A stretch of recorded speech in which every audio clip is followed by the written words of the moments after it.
Does that work? I'm live. There we go. I don't know. You'll have to check and see.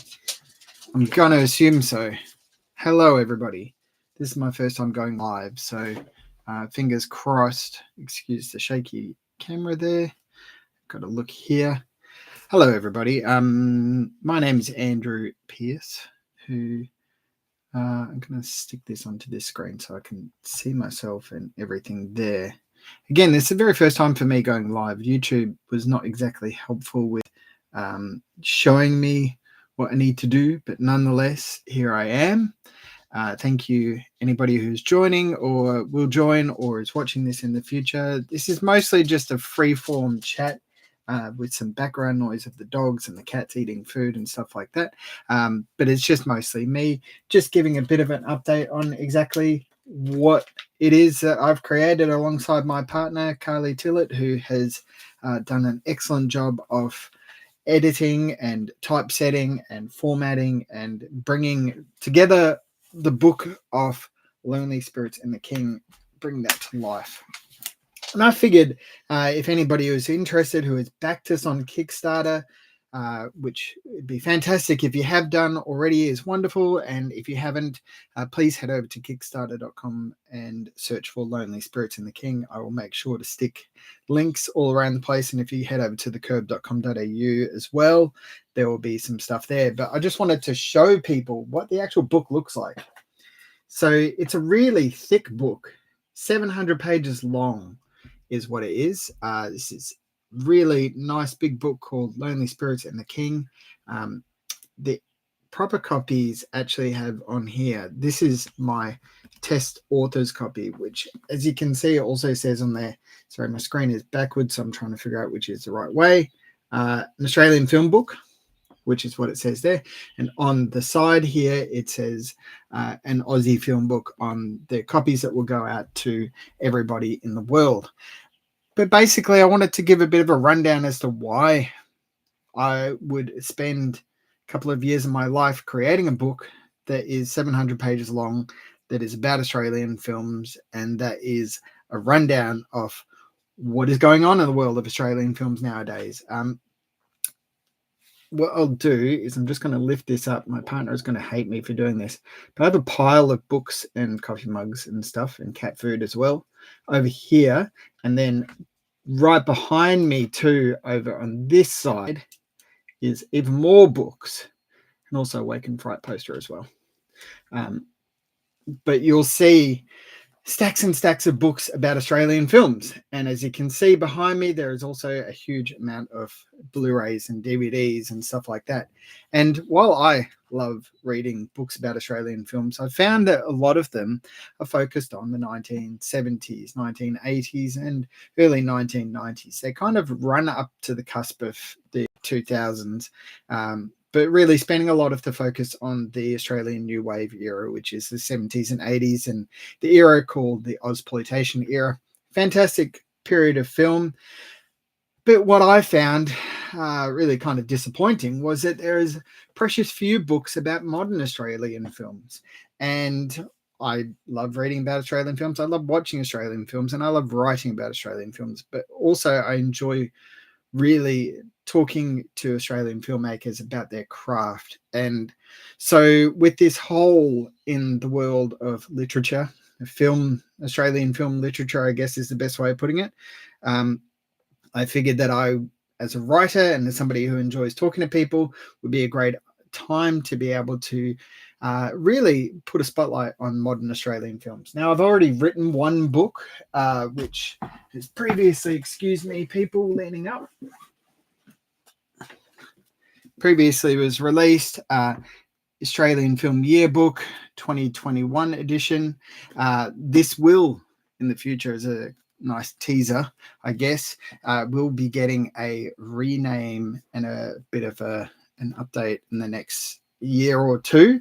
I know it's literally just been released, but to help bring it in line with the Lonely Spirits and the King book, this will get a change of name. I won't say what that name is as of yet, but I wrote that book as a reflection of the success of the films like Robert Connolly's The Dry, High Ground, Penguin Bloom, which all came out in the year 2021, which was kind of the early days of COVID. And I won't go into the whole history of all of that, but the basic story was basically that lack of Hollywood films meant that Australian films succeeded at the box office. That's an interesting thing. And so through the privilege that I had of being able to talk with a lot of Australian filmmakers in that time, I opted to turn it into a book which covered a lot of the stories of Australian cinema. Then it's a fascinating read. I thoroughly enjoy reading it, and hence why I decided that it would also be a really good time to turn more of the interviews, more of the stories about modern Australian cinema into another book. And I took the inspiration from a good friend of mine who I've grown to know because of the work that I do and because of film festivals like the Sydney Underground Film Festival, which is the shirt I'm wearing, and Perth's Revelation Film Festival, which is Platon Theodoros, his film, The Lonely Spirits Variety Hour, which is a wonderful, wonderful, wonderful masterpiece of cinema. And I don't use the term masterpiece lightly. I'm being very serious when I say that it is a film that means a lot to me, but it's also a film that I think speaks a lot about independent cinema and what Australian filmmaking can do, what it should do, and the inventiveness of storytelling that can take place in Australian cinema. And if you are keen to be a backer of the book Lonely Spirits and the King, you can also get a copy of, there is a tier where you can purchase a copy of the book alongside the Blu-ray, which is wonderful looking Blu-ray, really, really great. Support physical media, as I've kind of shown in the background there. But really, I watched Platon Theodoros' film Lonely Spirits Variety Hour in 2022 at the Revelation Film Festival in Perth, and I found myself just absolutely moved and taken aback by the brilliance of his film, which is no surprise given I'd seen his short films, Wine Lake, obviously the short films that come there beforehand as well, but mostly Wine Lake, which I absolutely loved. Eilish Logan wrote the script for that, and also acts in it. It's beautiful, beautiful film. You can watch it on Platon's website, which I believe is platontheodoros.com. Wonderful, wonderful short film. And then his first feature film, Alvin's Harmonious World of Opposites, which is just this wonderfully sweet and kind of quirky film about a guy who's lives in a very isolated lifestyle and is afraid of the world outside. And so I knew that I was stepping into something that was exciting, but then sitting down in the dark cinema and watching it at Revelation, I was taken to a whole different world, which excited me in a way that led me to want to write a book about these lonely spirits in Australian cinema. And I know that the term lonely spirits might be considered, I guess a little bit, some might feel it might be a bit derogatory, I guess in some ways. And I hope that's not the case. I don't want people to walk away from it feeling like it is derogatory, because I hope that in the space of the 700 pages I've been able to color in why they are lonely spirits. And it comes down to a disconnected nature of the distribution methods that apply to Australian films. Is very hard for Australian films to get to audiences. A lot of them rely on film festivals like Revelation, like Sydney Underground Film Festival. Also, WA Made Film Festival with Matthew Eales, and I interviewed Matthew for the book as well. Some great stories talking about the importance of celebrating and amplifying Western Australian films in the book. And I also talked with Al Cossa, who is the festival programmer for the 2022-2023 Melbourne International Film Festival and 2024 as well. But I focus on 2022 and 2023 in the book. And I really like hearing from voices like that, because it is not just about the filmmakers, but it's also about the people who spotlight and put attention on those filmmakers. And they do so via film festivals like MIF, SUF, Revelation, WA Made, etc. There's a huge amount, and I touch on that in the book. So the lonely spirits are because of the distribution angle and trying to connect with audiences, but it's also leans into the loneliness that it can be in trying to get a film off the ground and trying to get support and financial support for a film, which is really very difficult. And I've never made a film myself. I have spoken to enough filmmakers to know what the process is like and how difficult it is. It is like running a small business. It's not just a matter of writing a script, shooting it, and then that's it. It's out in the world. It is about trying to plan, process what you're actually going to make, have a whole plan that goes for years of what the journey will be for your film. And that in itself can be dispiriting or demoralizing in some ways, because you don't know if you're actually connecting with people. And that comes back to, how do filmmakers reach out to audiences? And theoretically, and I run into this in a lot of detail in the book about how Australian films are funded and the difference between the independent filmmaking scene in America and the filmmaking scene in Australia, where the filmmaking scene in Australia is supported a lot by the government funding bodies, whether it be your local funding bodies, Screen West, Screen Vic, South Australian Film Corporation, Screen New South Wales, etc. There's a huge amount. And then if we head into Queensland, there's also quite a quirky difference in Queensland as well. And I won't go into too much detail here, but effectively you have Screen Queensland, and then you also have the funding bodies for Gold Coast as well, which is where a film like Baz Luhrmann's Elvis, which won the award for the 2022 Actor Award for Best Australian Film of that year. That's how it can get a lot of dual funding from state funding bodies. And outside of those state funding bodies, there is the national funding body, which is Screen Australia. And while it seems that it is an easy process to get funding, it is very difficult to be able to put down on paper why you are worthy of having funding, why your film deserves to have funding, does it tick the right boxes, all that kind of stuff. I don't go into the granular aspects of the funding proposal route that filmmakers tend to go down. It is very difficult to kind of gather a perspective that touches on everybody's approach to funding, but certainly throughout the book I've tried to at least get the voices of lots of different filmmakers who have been able to tell us why their films received funding or why they didn't receive funding. And some of them sit on their films for years before they actually bring it to a funding body to seek support, or they might wait until they've got complete funding before actually going ahead and shooting the film. It is, there is no simple, easy way of shooting one film. But hopefully through all the interviews that I've spoken to filmmakers about with this particular book, and ahead of the book, and then also in the year or so that it's taken to pull this physical copy together, I've spoken to a lot of people who have really appreciated the value of being able to put a spotlight on this.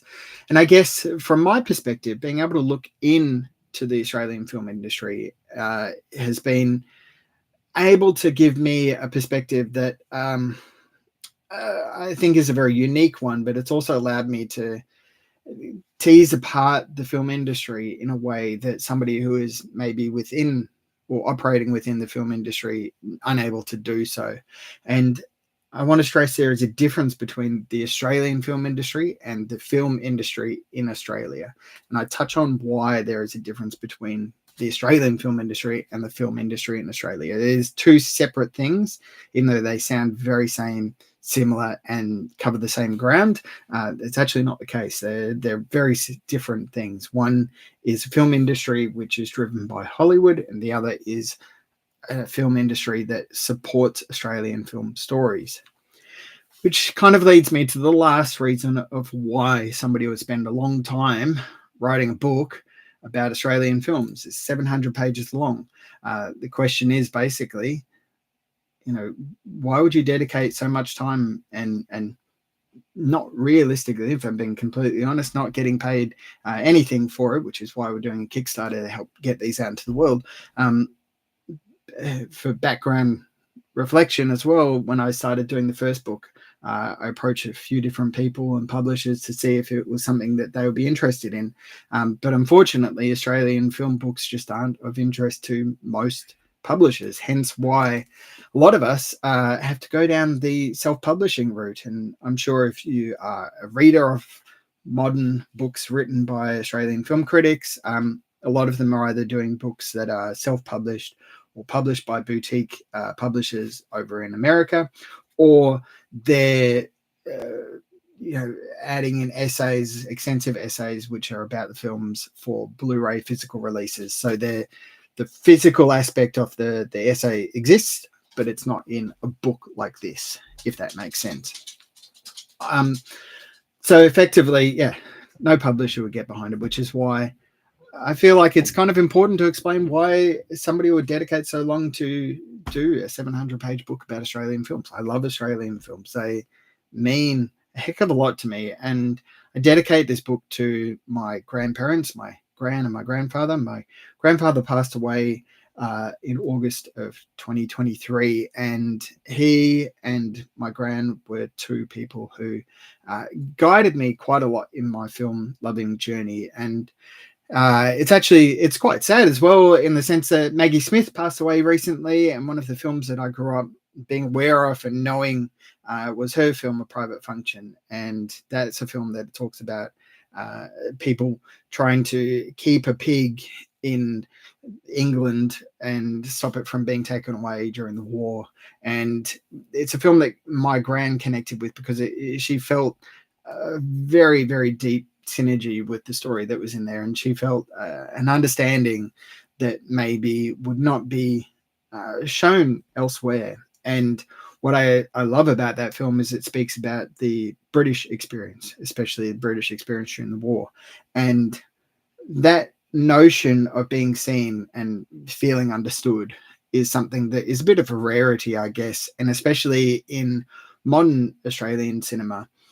I've looked high and low for something that has resonated with me. And I love so many different Australian films, and I've resonated with so many different Australian films. I think of Damien Hill with his film Porno, which came out a few years ago, directed by the great Paul Ireland. And that's about a guy who's running a pawn shop and his just relationships with his community and stuff like that. It's a wonderful, wonderful film. And I related to that as this disconnected body who somehow manages to find his way to become connected with the community of Footscray around him. It's a beautiful film. If you haven't seen it, please seek it out.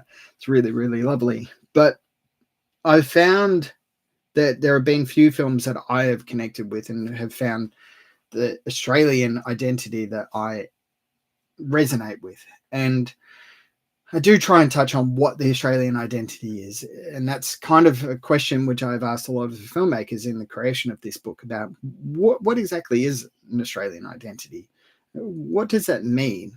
And each person has their own response, because what my Australian identity is very different from what your view of an Australian identity is. It's very different from the First Nations people's view of what an Australian identity is. It's very different from a migrant experience as well.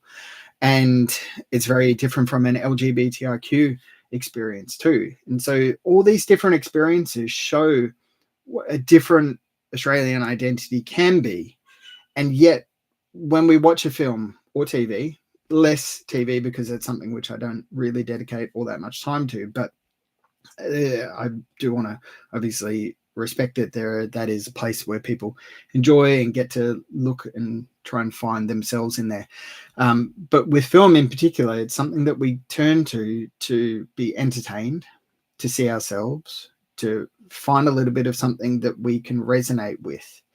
And that was the core understanding of why I would want to spend so much time to delve into a book like Lonely Spirits and the King and try and find out what these stories are, and to find out what an image of the Australian identity might look like. And to me, it's a film like Lonely Spirits Variety Hour. It's a film like 101 Days of Lockdown, where the animators for that wonderful 2-minute short film, it's beautiful, beautiful 2-minute short film, Yelena and Nicolette, who I am so grateful did the cover art for this particular book. They have captured a slice of Australia in a way that I am forever grateful for, because it's a slice of Australia that I see and resonate with. But their short film is something that I completely resonated with, and saw a slice of my Australia in there.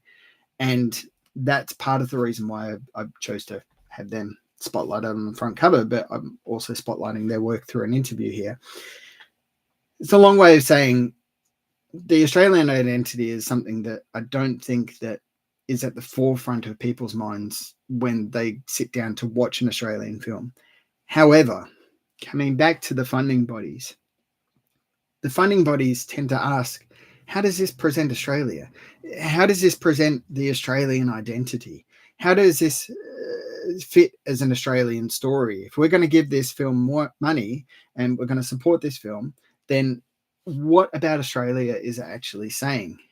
And I find that such a strange thing to ask from a funding body's perspective, because especially when we have films like Baz Luhrmann's Elvis, and we have the Hollywood films that are set up in Australia and shot here, which distinctly are not Australian stories, but they are supported because they are made by Australian creatives in Australia. It is something that is worthwhile trying to dig into and trying to get the bottom off of what is the Australian identity? What is an Australian story? Why is it important? Why does it matter to be able to showcase Australian stories on screen? Why does it matter that we showcase Australian voices on screen as well, and Australian faces, and instead of getting the token Hollywood actor in as the figurehead? Why is it important to celebrate and elevate Australian voices in lead roles as well? All of these things are very hard to answer, and they're things that I don't think that everybody will be able to come up with an answer that they'll agree on. But I would hope at least that this book encourages and opens a discussion about what that is, and also why it is important to support Australian films. Because as I mentioned, I've got all these books about the 70s and 80s Australian films, and I grew up in the 90s where there was a peak love of Australian cinema. We had Muriel's Wedding, Priscilla, The Castle, Babe, all these things. And we had, filmmakers who were just succeeding. Toni Collette was really coming into her own during that time.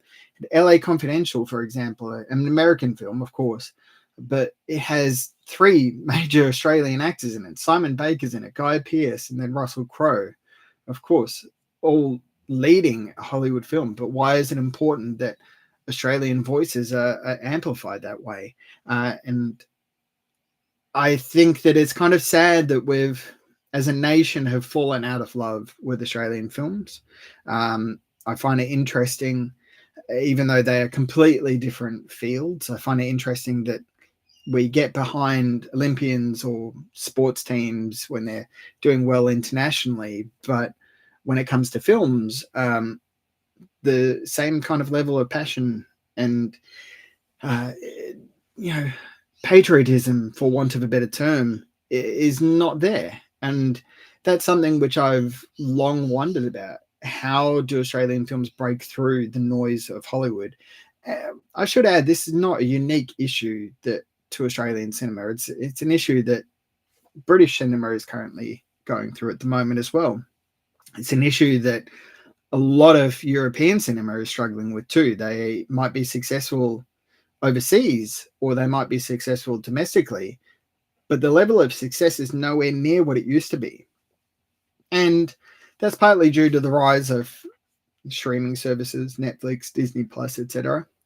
But it's also due to the rise of Hollywood productions, which dominate cinemas and push out smaller films. It makes it very hard to cut through the noise. It makes it very hard to actually allow for audiences to go to the cinema and enjoy an Australian story outside of film festivals. And maybe controversially, I do wonder if film festivals are the place where Australian films will thrive and continue to thrive. I've been to multiple different film festivals this year, and the audiences for Australian films are full. They're not. They're excited. They're coming out of the cinema buzzing. But then that doesn't translate to audiences going to see the films in a wide release. And I'm thinking specifically of a film like Kid Snow, which released in Sydney, Melbourne, and also at the Revelation Film Festival as the opening film there. Sellout screenings in all of these different places, had audiences attending, and yet when it had a wide release, the audiences weren't there. So why is that?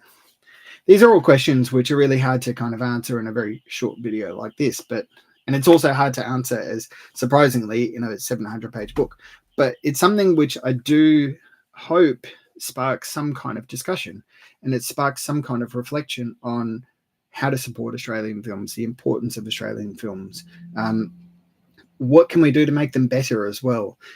One of the common criticisms is that they're just not up to scratch against the international counterparts. And is that because of the impact of funding bodies? Is it because there is not enough development given in the script stage? Is it because there is not enough development given to building up voices who are executed brilliantly on screen? It's interesting. And it's an interesting thing too. Like, I've spoken to David Vincent Smith, whose new feature film, He Ain't Heavy, is screening in October. It'll be launching very soon. It's got some great reviews out there. And I say that not just because I wrote one of the great reviews, but it's a really great film. There's a lot of praise for it out there.